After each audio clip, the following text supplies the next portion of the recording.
In our money lead now, from true American icon to you're going to pay for this. President Trump doing a 180 on Harley-Davidson this morning, unleashing on Twitter after the American motorcycle company announced it was moving some production overseas to avoid tariffs from the European Union. Those tariffs, of course, a response to the Trump administration's tariffs on steel and aluminum. But now President Trump says Harley-Davidson won't be able to sell its products in the U.S. without paying a tax.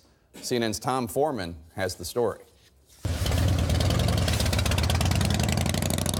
They surrendered, they quit, they waved the white flag. A Harley-Davidson should never be built in another country. President Trump greeted news of Harley-Davidson sending more of its motorcycle manufacturing out of the U.S. with a flurry of furious tweets.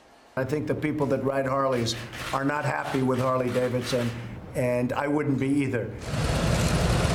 Little more than a year ago, Trump stood proudly with Harley executives promising big changes in trade.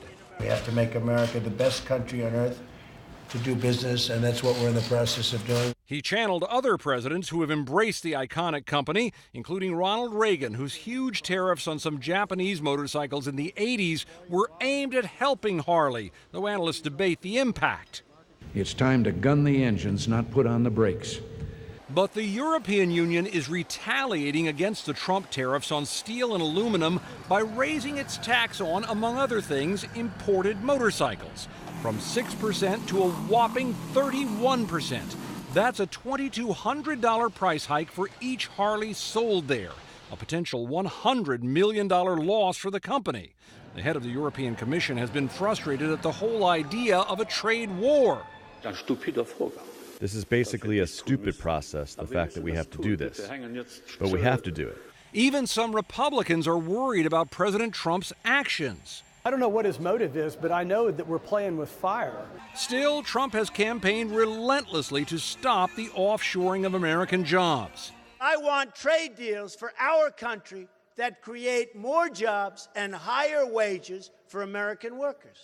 So he's pointing to word earlier this year that Harley was already planning to move some production to Thailand, as if to say, it's not my fault. So Harley-Davidson is using that as an excuse, and I don't like that because I've been very good to Harley-Davidson. Harley's not saying much about this current uproar, but their sales last quarter fell 12% in the U.S., while they rose in Europe, Africa, the Middle East, and Latin America. So sure, Harley would like to build their bikes closer to the people buying them. But the Trump tariffs and the resulting backlash have undeniably given an extra push in that direction. Jake? All right, Tom Foreman, thanks so much. I'm back with the panel. Kirsten, the president says Harley is using tariffs as an excuse. He's repeatedly tweeting about it. It seems like Harley has made President Trump's enemies list in a way. Yeah, and I would say for people who are loving when Donald Trump beats up on liberals or people that they don't like and they think it's so funny and so wonderful and when he goes after people, just wait when he comes for you, because it's going to happen. He's doing it to Harley-Davidson. And I don't actually have a problem with him wanting a company to keep business in the United States. The problem for Harley-Davidson is most of their business now is overseas. They're losing business here and they're gaining business in Europe. Well, what's interesting about Harley that people forget, Jake, let's just put this on the big board and think about this. 35 years ago, Ronald Reagan saved Harley-Davidson. How did he save it? By imposing a huge draconian tariff on Japanese motorcycles. Tariffs from Japanese motorcycles were 4%. Reagan raised it to 49.4%, allowing Harley-Davidson to have a financial buffer, retool, fix some of their motorcycles, and then compete on the global market. So they were saved by big tariffs before. The Harley leadership is solidly never Trumpers, so they don't like this president. And as Chris said, they're moving overseas where their suppliers are. But it's amazing. This company was saved by tariffs, and now they're decrying them. But they're different tariffs. They're different kind of tariffs. Well, different tariffs, but they were saved by tariffs before. To me, it's a bigger conversation. I really don't think that Donald Trump understands what he has unleashed, the Pandora's box he's opened with this tariff stuff. I live in Florida. I can tell you, hurricane windows, 20% higher, because of the threat of these tariffs, because of the imposition of these tariffs. That is all of the East Coast and all of the Gulf Coast. You're talking Harley-Davidson, you're talking what? Wisconsin, a state that was so very important to him. And Pennsylvania, another crucial state for him. And you know, he takes such personal affront to this corporation. I mean, it'd be nice to hear him talk about the dictator in Turkey or the dictator in North Korea, or maybe Putin, in the same terms that he uses against an iconic American company.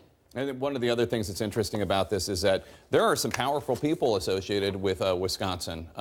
The Speaker of the House, for one. He doesn't care. And you hear these kind of, rote comments about how the Speaker doesn't support tariffs. He doesn't think it's, it's the way to the future. It's the right step for the economy. But you don't really see these people, at least in public, fighting for these companies. Right, because they don't want to be the next person on the Twitter feed, right? They don't want to have him coming after them. And obviously, the voters are behind him. 85 to 90% of Republicans are squarely behind Donald Trump, and they see that, and they're not obviously also not profiles in courage. Look, all right, Republican enablers are at fault. Look, I think it was Bob Corker just a few weeks ago who was calling this a cult because they wouldn't stand up to Trump on tariffs. If you can't get Republicans to stand up against tariffs, you can't get them to stand up on anything. Went fair trade. They were treated fairly across the globe. That's what people are looking for here. Not free, fair trade.